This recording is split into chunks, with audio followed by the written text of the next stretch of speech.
Apakah Ultraman gabung dengan Marvel?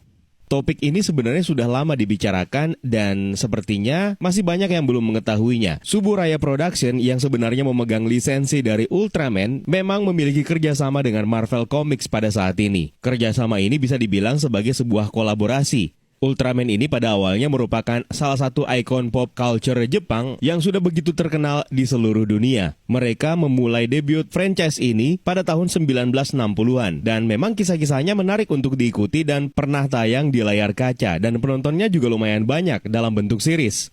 Pada akhirnya, Suburaya melebarkan sayapnya dengan menggandeng Marvel Comics sebagai kolaboratornya dengan satu tujuan untuk memperluas jangkauan universe dari Ultraman itu sendiri. Paling tidak dengan proyek kolaborasi ini, panggung Ultraman bisa lebih luas lagi daripada sebelumnya. Apalagi, ini sekaligus membuka peluang atau potensi untuk Ultraman bisa bergabung dengan heroes dari Marvel lainnya. Setelah saya cek, ternyata komiknya memang sudah dirilis dan komik pertamanya berjudul The Rise of Ultraman yang sampai sekarang ini saya baru bacanya sampai 5 isu saja. Bisa dibilang komik The Rise of Ultraman ini menceritakan origin dari Ultraman itu sendiri yang berasal dari dunia luar yang dibawa oleh sebuah meteor yang menabrak bumi. Pada saat mencapai atmosfer bumi, meteor tersebut menabrak sebuah pesawat yang merupakan milik USP atau United Science Patrol. Setelah dilakukan penelusuran, ternyata tidak ada yang menemukan meteor tersebut. Hingga pada tahun 2020, seorang pria yang bernama Shin Hayata malah menemukannya. Di saat yang sama, kota sedang dikacaukan dengan kemunculan beberapa kaiju yang diduga muncul dari sebuah dimensi lain yang terbuka, yang disebut sebagai Limbo Kaiju.